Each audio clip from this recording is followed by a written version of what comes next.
Innal hamdalillah nahmaduhu wa nasta'inuhu wa nastaghfiruh wa na'udzu billahi min shururi anfusina wa min sayyiati a'malina. Man yahdihillahu fala mudilla lahu wa man yudlil fala hadiyalah. Wa asyhadu an la ilaha illallah wahdahu la syarikalah wa asyhadu anna Muhammadan abduhu wa rasuluh. Allahumma salli wa sallim wa barik wa an'im ala nabiyyina wa khalilina Muhammadin wa ala alihi wa ashabihi wa man sara ala nahji ila yaumiddin.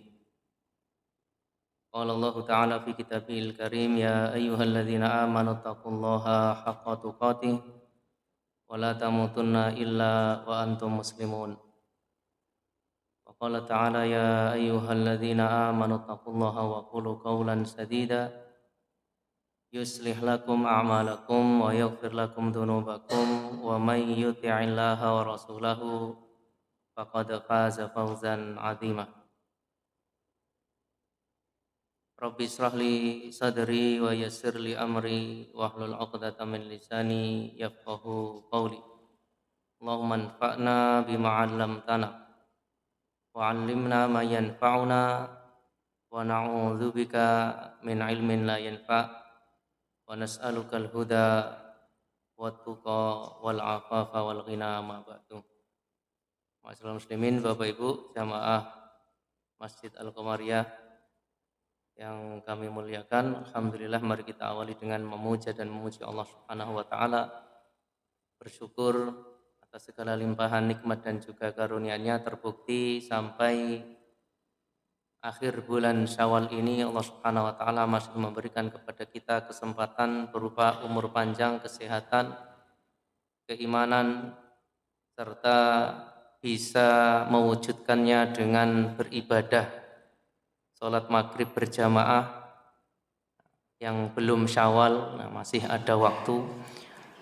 Kami ucapkan taqabbalallahu minna wa minkum. Semoga Allah Subhanahu wa taala menerima semua amal ibadah kita baik di bulan Ramadan maupun di luar bulan Ramadan. Allahumma amin. Salawat beriring salam tidak lupa kita haturkan kepada junjungan kita suri tauladan kita Nabi Agung Nabi besar Nabi Muhammad sallallahu alaihi wasallam. Semoga salawat serta salam tersebut juga tercurah terlimpah untuk para sahabat beliau, keluarga beliau, dan seluruh umatnya yang setia meniti jalannya hingga akhir hayatnya. Ma'asyiral muslimin, a'azzani Allah wa iyyakum. Kita lanjutkan pembahasan tentang buku yang cukup tipis tentang perjalanan setelah kematian. Ini kalau tidak salah yang terakhir itu bulan Januari, Februari, Maret, April. Sudah 3 bulan yang lalu. Jenengan lihat di halaman 20. Ini kita masih berada di bulan Syawal. Kalau belum genap Syawalnya, masih ada berapa hari? Ya, sekitar 3 hari. Kalau belum lengkap, bisa dilengkapi puasa Syawalnya. Rasulullah bersabda, "Man shoma Ramadhana tsumma atba'ahu sittan min Syawal, kana kasiyamid dahri." Siapa yang berpuasa Ramadan genap sudah 30 atau 29 kemudian disambung, ditambah, diikuti dengan 6 hari di bulan Syawal, keutamaannya apa? Puasa seperti 1 tahun. Karena wal asyru bi amsaliyah. Jadi 10 kali lipat sebuah ibadah itu minimal akan dilipat gandakan oleh Allah Subhanahu wa taala. Kalau 30 berarti kali 10 300, berarti sama seperti berapa bulan 300? 10 bulan. Nah, kalau puasa Syawal 6 hari kali 10 berarti 60, berarti 2 bulan. 10 ditambah 2 bulan berarti 12 bulan. Nah, itu makna dari kana kasiyamid dahri. Kita lanjutkan pembahasan tentang perjalanan atau tahapan kehidupan di tahapan yang terakhir halaman 20. Jadi pada pertemuan yang terakhir kita telah mempelajari bersama tentang bab hari kebangkitan.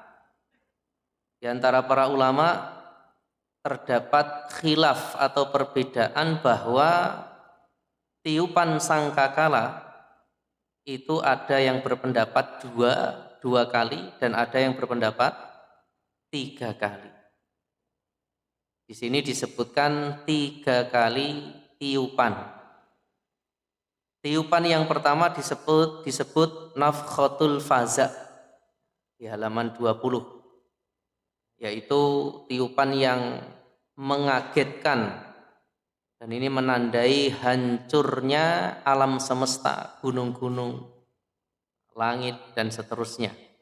Berarti kalau sudah terjadi hari kiamat, pahala yang mengalir seperti jenengan yang mungkin wakaf atau mungkin yang buat sumur atau mungkin doa anak soleh, semuanya sudah terputus. Jadi kalau mati saja sekarang, ini masih ada kita dapat kiriman pahala di alam barzakh. Tapi kalau sudah ditiupkan sangkakala berarti sudah selesai. Amalan semua manusia selesai berarti sudah tidak ada yang mengalir lagi. Sudah selesai, tinggal pertanggungjawaban. Dalilnya di surat An-Naml ayat 87, Al-Zalzalah 1-2 tentang nafkhatul faza ini. Kemudian dan juga ayat-ayat yang lainnya. Kemudian pada pertemuan sebelumnya juga kita mengkaji tentang tiupan yang kedua atau dinamakan nafkhatus saq. Ini ada di halaman 23. As-saqu. Sa'iqa itu kaget. Fasa'iqa. Jadi ini dalilnya di surat Az-Zumar ayat 68. Jadi ketika ditiup tiupan yang kedua ini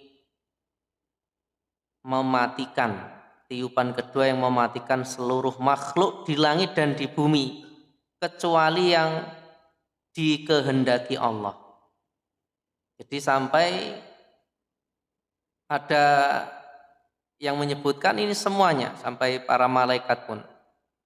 Ada para ulama yang menyebutkan bahwa yang tidak mati, yang dikecualikan itu adalah malaikat Jibril. Ada yang berpendapat para malaikat yang memikul arsy-Nya Allah. Dan ada yang mengatakan bahwa malaikat Israfil pun mati setelah meniup sangkakala tersebut, tetapi dihidupkan kembali. Intinya semuanya mati kecuali yang Allah kehendaki. Illa masyaallah. Surat Az-Zumar tadi atas sendiri halaman 23. Jangan kalau pengen garis bawahi. Illa masyaallah, kecuali yang Allah kehendaki. Jadi tiupan sangkakala yang mematikan seluruh makhluk Allah terserah Allah siapa yang dikecualikan. Kemudian yang terakhir masih di halaman yang sama disebut nafkhatul ba'thi, tiupan kebangkitan. Nah, ini seluruh manusia. Tsumma nufikha fihi ukhra fa idahum qiyamun yanzurun. Surat Az-Zumar ayat 68. Ditiup sekali lagi, ukhra itu yang lain, faidahum, tiba-tiba mereka qiyamun yanzurun, mereka berdiri menunggu putusan Allah Subhanahu wa ta'ala. Jadi ada inti dari tubuh manusia bahwa disebutkan manusia itu kalau mati ada bagian tubuh manusia itu yang tidak bisa hancur di bumi. Atau apa itu?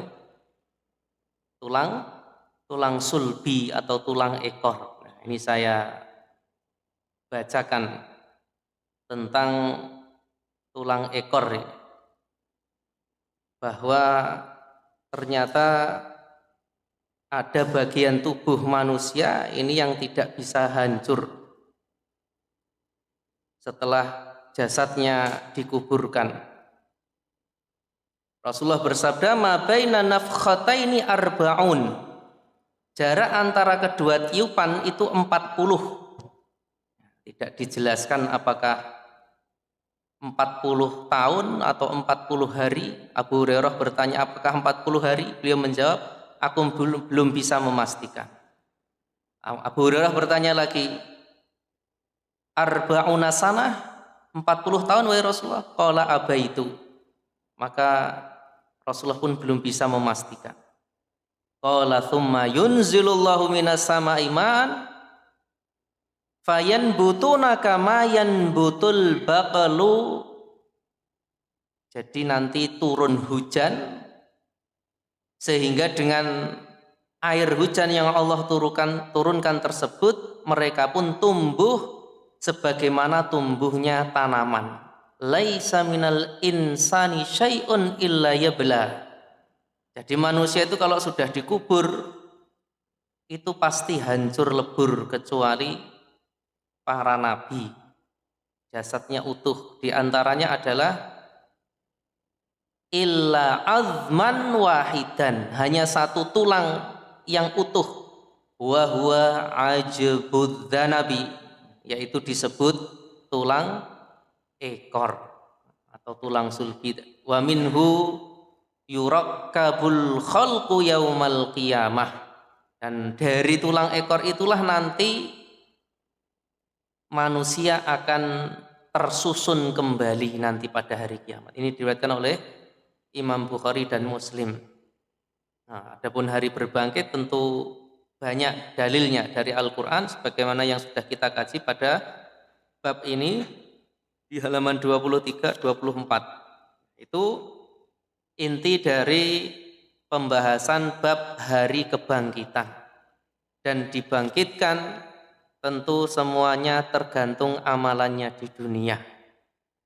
Walaupun seorang masuk surga itu bukan karena amalannya.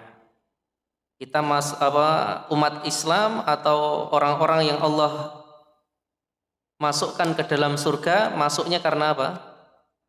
Karena rahmat Allah. Adapun amal itu hanya sebab, dan amal itu pun juga termasuk rahmat Allah Subhanahu wa taala. Jadi ketika kita sholat, ketika kita puasa, ketika kita ngaji seperti ini, baca Al-Quran, berzikir dan seterusnya, semua ibadah-ibadah, bekerja untuk menafkahi keluarga, mentaati perintah Allah dan Rasulnya, ini harus kita hadirkan ke dalam hati kita bahwa kita sedang mendapatkan rahmat Allah, maka harus kita luruskan niat dan terus meminta kepada Allah. Saya bacakan hadis yang diriwayatkan oleh Imam Bukhari dan juga Imam Muslim. Anna Abu Hurairah taqala, Abu Hurairah beliau pernah berkata, sami'tu Rasulullah sallallahu alaihi wasallam yaqul, saya mendengar Rasulullah sallallahu alaihi wasallam bersabda, lan yudkhila ahadan amaluhul jannah. Amalan seorang hamba, seseorang itu tidak bisa memasukkannya ke dalam surga. Qalu, para sahabat heran, wala anta ya Rasulullah. Tadi kan semuanya, Rasulullah mengatakan semuanya. Laisa lan yudkhila ahadun, seorang pun nggak mungkin masuk surga itu sebabnya amaluhu, amalnya. Para sahabat sampai bertanya, lan jenengan Rasulullah, masa juga bukan karena ibadahnya jenengan yang luar biasa itu masuk surga? Qala la, Rasulullah bersabda, tidak, saya pun sama. Saya masuk surga itu bukan karena amalan saya. Bahasa kita seperti itu. Rasulullah mengabarkan, wala ana illa an yataghammadani Allahu bifadlin wa rahmah. Dan saya ini masuk surga, kata Rasulullah, itu tidak lain adalah curahan karunia yang Allah berikan dan juga rahmatnya. Bifadlin wa rahmatin. Karena saya itu digerojok, saya itu dapat limpahan karunia dan rahmat Allah. Jadi jangan bayangkan Rasulullah itu luar biasa. Semua ibadahnya beliau adalah yang terbaik. Atqakum linnas, manusia yang paling bertakwa adalah Rasulullah. Tapi ternyata yang memasukkan surga itu adalah rahmat Allah Subhanahu wa ta'ala. Maka kita sedang mencari rahmat Allah Subhanahu wa ta'ala, bahkan menjalaninya, maka hendaknya kita menyadari bahwa ketika kita beribadah, kita sedang mendapatkan rahmat Allah Subhanahu wa ta'ala. Dan ketika dibangkitkan, yang perlu kita ingat bahwa manusia betul-betul dalam kondisi hilang semua jabatan, kekayaan, bahkan pakaiannya. Manusia yang pertama kali diberikan pakaian nanti di hari kiamat siapa?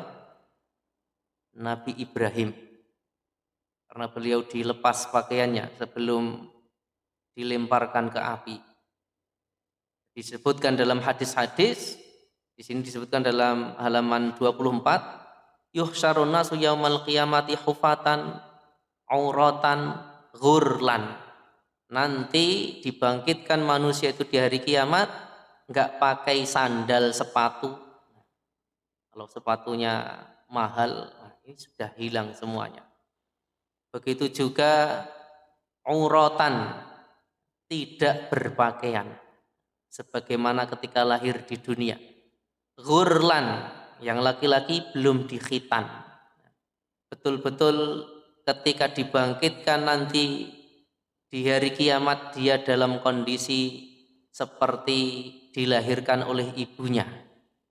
Jadi betul-betul di dunia ini kekayaan, jabatan, dan ilmu dan seterusnya semuanya ini di hadapan Allah Subhanahu wa ta'ala tidak akan berarti nanti di hari kiamat kecuali amalan yang ia bawa ketika ia meninggal dunia. Kemudian kita masuk pada bab yang selanjutnya halaman 27. Silahkan dilihat halaman 20. Tahapan setelah kematian, kemudian ada alam barzah, nikmat, dan juga ada azab kubur. Kemudian setelah dibangkitkan ada yang namanya fase atau tahapan padang mahsyar dan al-haud atau telaganya Nabi Muhammad sallallahu alaihi wasallam. Nah, kita baca, semoga Allah Subhanahu wa taala memberikan keberkahan ilmu dan juga umur harta untuk beliau Ustadz Firanda hafizahullah ta'ala dan juga kita semuanya yang mengkaji. Allahumma amin. Para ulama berbeda pendapat tentang apakah padang mahsyar kelak adalah bumi yang baru atau bumi yang ada saat ini, namun dirubah bentuk oleh Allah. Allah Subhanahu wa ta'ala berfirman, yauma tubadalul ardu ghairal ladzi was samawati wa barazu lillahil wahidil qahhar. Pada hari itu badalul ardu, ketika bumi diganti, ghairal ardi, dengan bumi yang lain, wasamawatu, dan demikian pula langit, wa barazu lillahil wahidil qahhar, dan mereka semuanya di padang mahsyar berkumpul menghadap kehadirat Allah yang Maha Esa lagi Maha Perkasa, Al-Qahhar. Dari ayat ini muncul dua pendapat di kalangan para ulama tentang padang mahsyar. Jadi kalau ngaji pakai kitab bukan tematik itu nikmatnya seperti ini. Nah, kita tahu, oh ternyata ilmu baru. Nah, dulu tahunya ya padang mahsyar. Kalau bahasa Jawanya apa? Oro-oro mahsyar. Nah, ini kalau Mbah Yai ngaji kan seperti itu. Nah, tetapi setelah kita mengkaji, nah, itu ternyata ada pendapat tentang pembahasan bumi dan langitnya ini sama atau tidak dengan yang kita tempati sekarang. Yang pertama berpendapat bahwa padang mahsyar adalah bumi yang lain. Ada di kalangan para ulama yang berpendapat demikian. Adapun pendapat yang lain mengatakan bahwa padang mahsyar adalah bumi yang ada saat ini, namun dirubah bentuk. Jadi kalau sekarang itu ada gunung, ada lautnya, ada danaunya, ada dataran tinggi, dataran rendah, ada hutan, ada padang pasir.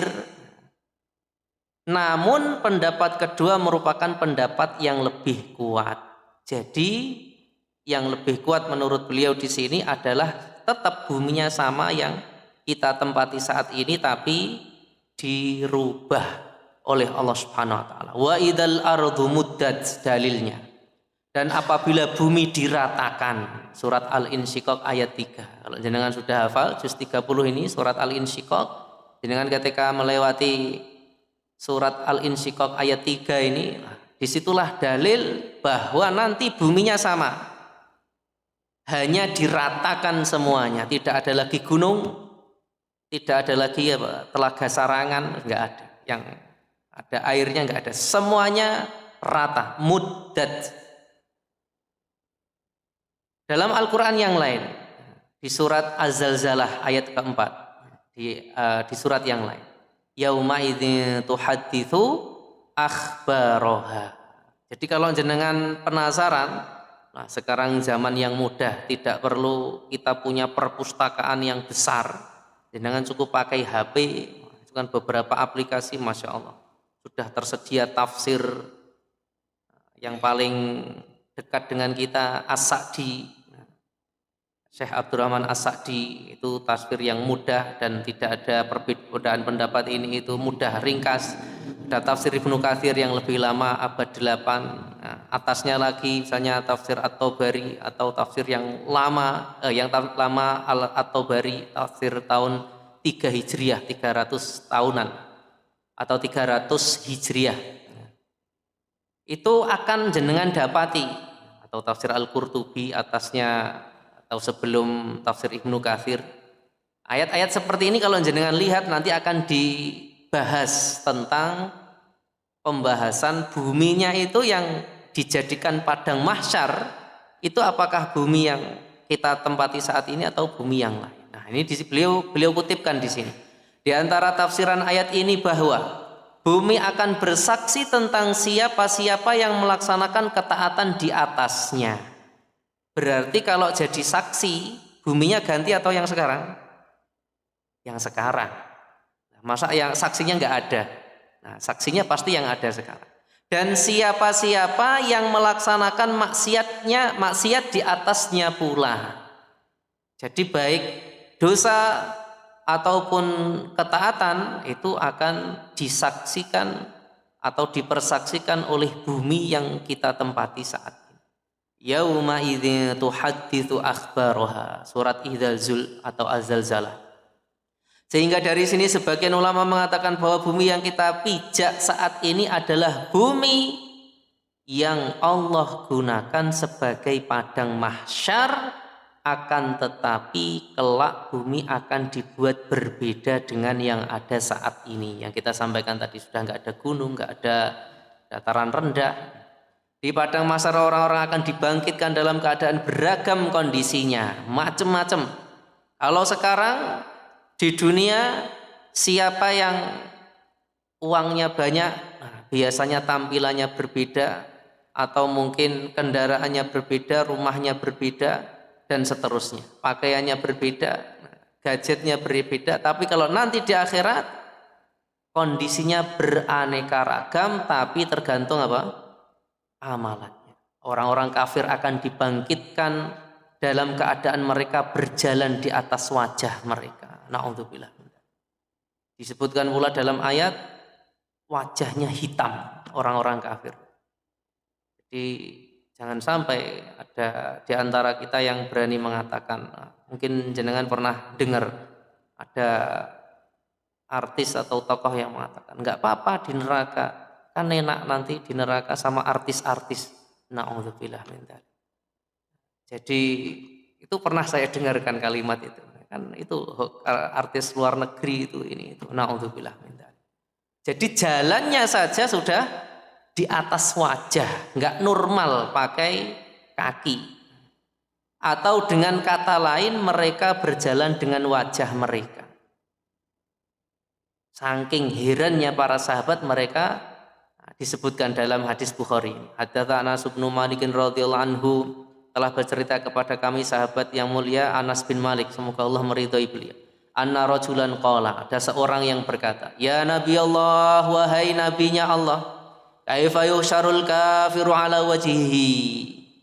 Pripun, kok ada orang kafir itu nanti dibangkitkan di atas wajahnya. Qala alaisal ladzi amsyahu 'ala rijlain fid dunya. Rasulullah bersabda, bukankah Allah yang membuat manusia itu bisa berjalan? Amsyahu. Jadi kita bisa berjalan itu siapa yang memperjalankan kita? Allah. Kita dimudahkan mudah untuk punya 2 kaki. Ini Allah. Ada yang hanya Allah berikan 1 kaki, ada yang bahkan tidak Allah berikan kaki, tetap hidup. Kalau di Madiun itu salah satu masjid yang membuat saya tersentuh itu jenengan, ini buat penyemangat jenengan. Kalau hari Jumat itu ada 2 jamaah itu. Satunya kakinya 1 masih pakai tongkat. Itu malah datangnya lebih awal ke masjid. Masya Allah. Yang satunya itu nggak punya kaki. Jadi dari masjid depan ke shaf pertama itu ngesot. Kalau berangkat ke masjid bagaimana? Jenengan tahu sepeda yang pakai pedalnya pakai tangan ya? Itu anak muda, saya bayangkan ke masjid nggak punya kaki, pedal. Nah ini kita yang sehat seger waras ini kok nggak ke masjid, wah, ini harusnya malu. Bahkan di Ngawi ini pernah saya sholat di salah satu masjid atau musola itu, pas salam, assalamualaikum. Waktu saya noleh ke kanan itu, kok kaos kakinya 1, berdiri 1 kaki, dia masbuk. Setelah selesai saya lihat, nggak punya kaki ternyata. Masya Allah. Jadi kita yang diberikan kaki ini harus memaksa jiwa kita yang males ini, yang amaratum bisu, yang mengajak kepada keburukan. Nah, kita paksa kaki kita untuk mentaati Allah dengan sholat berjamaah, dengan hadir di majelis ilmu, dengan berbuat baik untuk orang tua, untuk yang lainnya. Allah lah yang memperjalankan kedua kaki di dunia, qadiran ala an yumsyahu ala wajhihi yaumal qiyamah. Ini jawaban Rasul. Kalau di dunia manusia berjalan dengan kaki, Allah membuatnya mampu. Enggak ada yang sulit. Qadiran, Allah mampu untuk menjadikan manusia jalan dengan wajah di hari kiamat. Jenengan kalau lihat ada orang merangkak, itu kasihan loh, kasihan pasti. Nah, ini kan wajahnya sejajar dengan lantai. Ini di hari kiamat ini wajahnya yang mulia di dunia sampai dibelikan make up yang mahal, dihias potong rambut, dihias dengan mahkota, dengan peci dan seterusnya. Nah ini malah ditaruh bawah di hari kiamat. Qala Qatadah, maka Qatadah beliau mengatakan, bala wa izzati rabbina. Qatadah beliau menjawab, benar, maha kuasa Rabb kami. Mampu, Allah mampu. Jadi kebangkitan di hari kiamat itu adalah di antara hari di mana Allah menghinakan orang-orang kafir. Mereka tidak percaya kepada Allah di dunia yang memberikan hidup, yang meniupkan ruh, memberikan rizki, memberikan kaki yang sempurna, memberikan wajah yang tampan, cantik. Tidak percaya mereka kalau Allah yang menciptakan, maka dihinakan oleh Allah di akhirat dengan berjalan menggunakan wajah. Na'udzubillah min dzalik. Adapun keadaan orang-orang bertakwa di padang mahsyar, mereka akan dimuliakan oleh Allah. Bertakwa. Nah, ini luar biasa. Inilah tujuan puasa kita. Kutiba alaikumusyamu kama kutiba alal ladzina min qablikum la'allakum tattaqun. Orang-orang yang bertakwa di antara contohnya atau buktinya adalah mereka yang berpuasa bulan Ramadan, ditampakkan amal soleh mereka selama di dunia. Jadi di dunia Mereka bersusah payah, lapar, haus, puasa. Jenengan harus menyempatkan waktu untuk duduk di majelis ilmu, untuk membaca Al-Quran, untuk sholat berjamaah dan seterusnya. Contohnya, kemuliaan yang dibuktikan atau ditampakkan nanti ketika di padang mahsyar. Orang yang mati syahid masih dalam keadaan berlumuran darah, tetapi getihe mboten amis. Darah itu amis tahu enggak? Amis, enggak enak. Bahkan katanya nih, saya belum tahu, kalau mobil itu pernah dibuat ngangkat jenazah atau mungkin yang kecelakaan ada darahnya banyak di mobil, itu untuk nyucinya pakai apa? Ada yang tahu? Pakai kopi katanya, biar enggak amis. Jadi saking amisnya itu kadang di mobil itu enggak hilang-hilang. Di pernah saya ada yang bercerita itu harus pakai kopi katanya, itu biar tidak amis. Wallahu a'lam. Itu saya hanya katanya. Mungkin jenengan pernah ada yang pernah pengalaman. Sebagaimana sabda Nabi, "Walladzi nafsi biyadihi," demi Allah, demi zat yang jiwaku berada di tangannya, la yuklamu ahadun fi sabilillah. Tidaklah orang yang terluka di jalan Allah ketika berjihad. Wallahu a'lamu biman yuklamu fi sabilihi illa ja'a yaumal qiyamah. Dan Allah tahu siapa yang dia terluka itu betul-betul karena Allah atau cuma karena ingin pujian manusia, ingin dianggap pahlawan, berani, pandai menggunakan senjata dan seterusnya. Nanti ja'a yaumal qiyamah, datang pada hari kiamat. Walaunu launud dam, warnanya darah itu tetap sama, masih merah. Launud dam, apakah ada di sini yang hadir darahnya darah biru? Coba ditusuk pakai jarum. Insya Allah darahnya sama, darah merah. Ataukah mereka yang orang Eropa, orang Amerika katanya mungkin ada yang menganggap dirinya ras tertinggi, apakah darahnya biru? Atau orang Afrika yang kulitnya hitam darahnya biru atau darahnya putih? Semuanya darahnya merah. Atau mungkin ada yang hitam pas bekam. Ini sama darahnya, tetapi warrihu rihul misk, subhanallah. Jadi wanginya itu tidak amis, baunya tidak amis, tapi wangi semerbak minyak kasturi. Jadi ini diriwayatkan oleh Imam Bukhari. Orang-orang yang berpuasa, nah ini semoga Allah Subhanahu wa taala menggolongkan kita ke dalam golongan ini. Allahumma amin. Orang yang berpuasa juga akan mendapatkan kemuliaan di padang mahsyar. Nah, inilah fungsinya kita ngaji. Bapak Ibu rahimani wa rahimakumullah. Biar kita ingat bahwa ibadah yang kita kerjakan di dunia ini bukan semata-mata kita hanya kerjakan di dunia semata manfaatnya. Misalnya kalau puasa jadi sehat atau ini katanya dokter misalnya.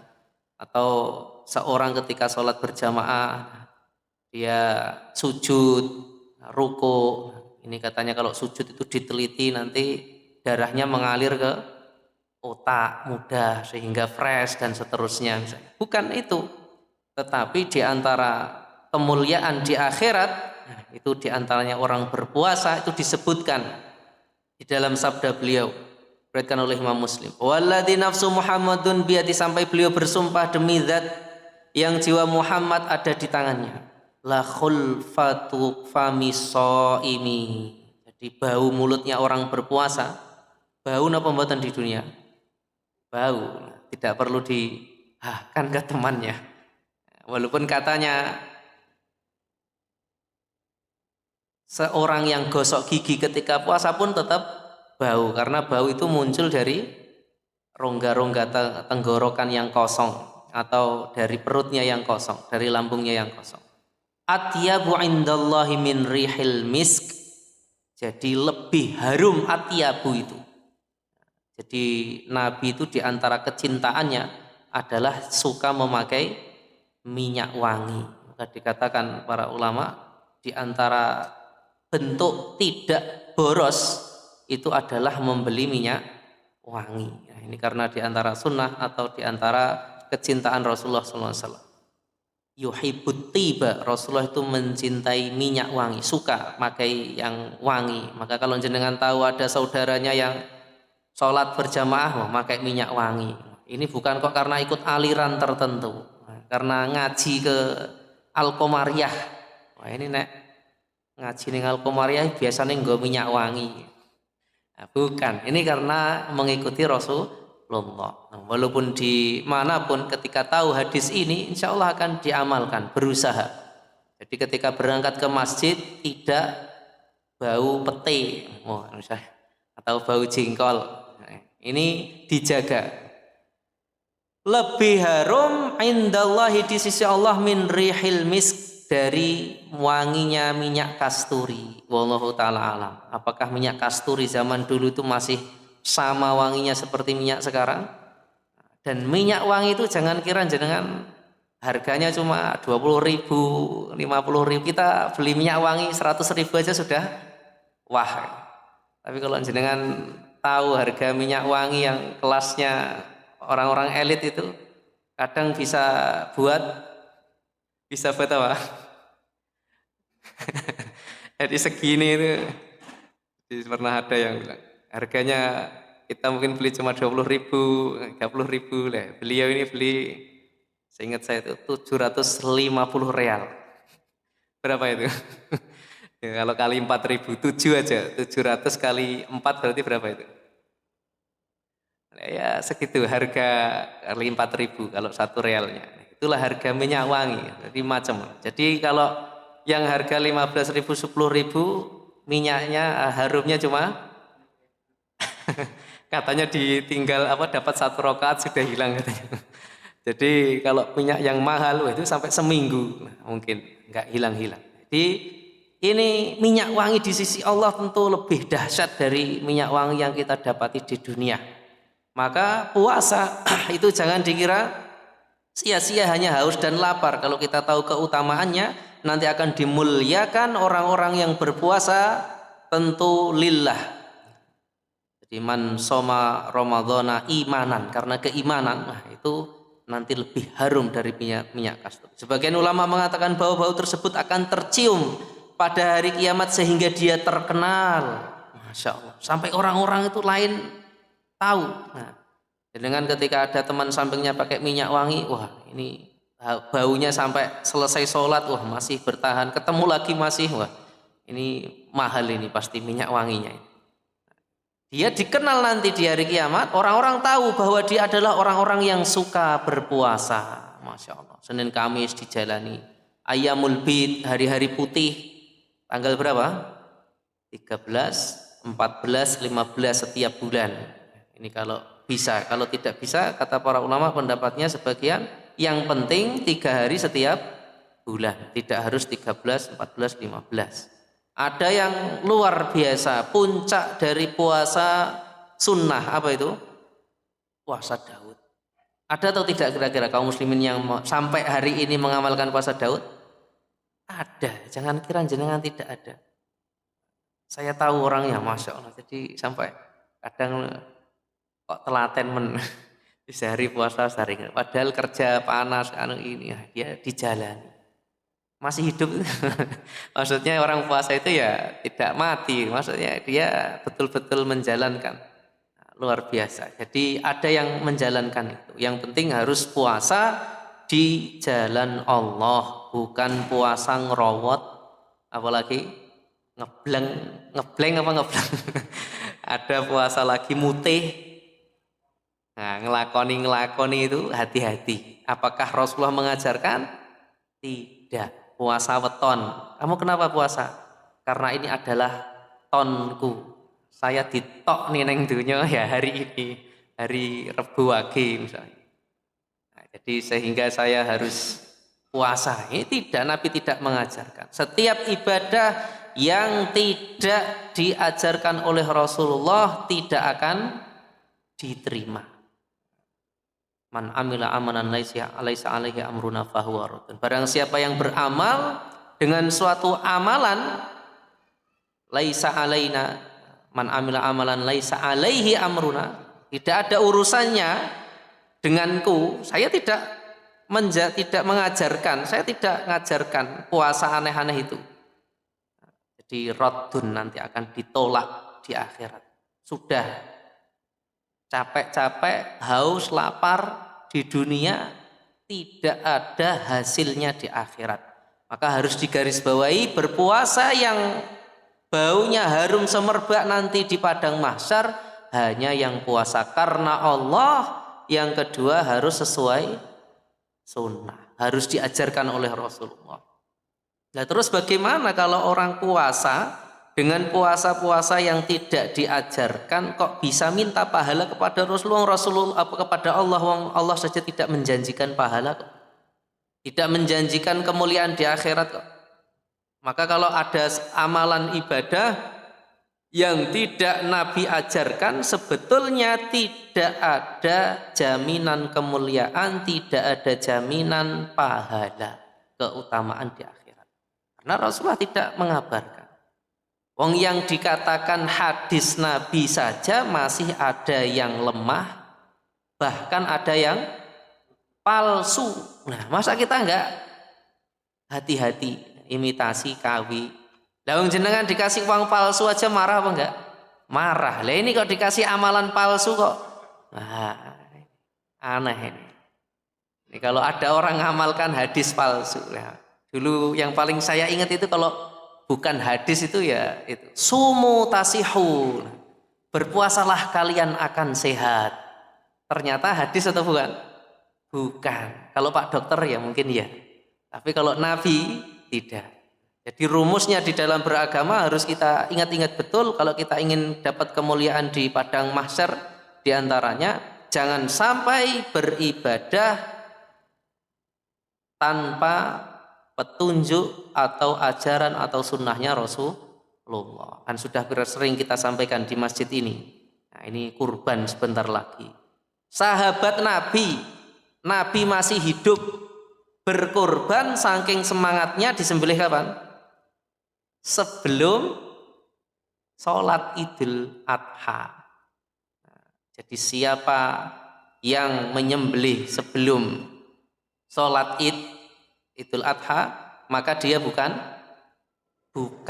korban. Maka sahabat itu sudah nyembelih, bayangkan. Nah, kalau kita ya mesti eman-eman, karena nyembelih itu kan jarang-jarang. Kalau orang Arab itu ya karena makanannya sehari-hari, nggak heran. Baru pekan kemarin saya diceritain, keluarga di sana itu kabilah istilahnya orang Arab. Jadi satu laki-laki itu istrinya bisa 4, bisa 5 karena meninggal satu nikah lagi. Jadi totalnya 5. Jadi ada orang Arab itu saya diceritai, beliau kerja lama di sana itu. Satu orang itu anaknya berapa? Seingat saya ini, kalau nggak salah 16 laki-laki anaknya, perempuannya 17. 17 kalau 18, pokoknya ya kurang lebih itu. Nah, baru pekan kemarin saya diceritain. Kalau kurban berapa? Jenengan tahu? Satu keluarga itu 50 ekor. Itu keluar mereka kurban itu 50 ekor. Nah itu kalau kita nyembelih satu kan eman-eman, waduh kok nggak jadi kurban, cuma kata Rasulullah syatuka syatulahmin, sembelianmu itu hanya sembelian biasa. Jadi kalau kurban nggak ikut petunjuknya Rasulullah nggak berguna, tidak diterima sebagai kurban. Begitu juga zakat fitrah. Kalau disalurkan ke orang miskin kapan? Setelah. Kalau disalurkan sebelum, nah sebelum sholat id nggak apa-apa. Walaupun mungkin jam 5:30 dia baru ngasihkan zakat fitrahnya sah. Tapi kalau diserahkan jam 7 habis sholat, wah aku selonggar nek bar sholat, wah. Ini hanya sedekah biasa, tidak dihitung zakat fitrah. Nah, inilah ma'asyiral muslimin rahimani wa rahimakumullah, pelajaran penting bagi kita bahwa di padang mahsyar itu akan Allah tampakkan kemuliaan orang-orang beriman dan juga akan dihinakan orang-orang kafir. Karena di dunia mereka tidak mau yakin Allah penciptanya, Allah yang berhak disembah. Dan dia tidak mau meyakini bahwa pencipta langit alam semesta ini dan juga bumi beserta isinya adalah Allah Subhanahu wa taala, maka dihinakan. Di antaranya adalah dengan dijalankan nanti di hari kiamat dengan di atas wajahnya naudzubillah min dzalik, dan dalam kondisi hitam, tidak tampan atau cantik sebagaimana di dunia. Insyaallah kita lanjutkan, masih ada bukti-bukti dari dalil atau dasar hadis yang sahih tentang kemuliaan orang-orang yang Allah muliakan nanti ketika di padang mahsyar. Orang muadzin, seorang muadzin, orang yang punya muadzinnya karena Allah, betul-betul karena Allah. Kemudian orang yang punya teman, ini harus jenengan cari ini. Jenengan kalau belum punya ini harus cari. Ini sebelum kita kaji saya sampaikan dulu.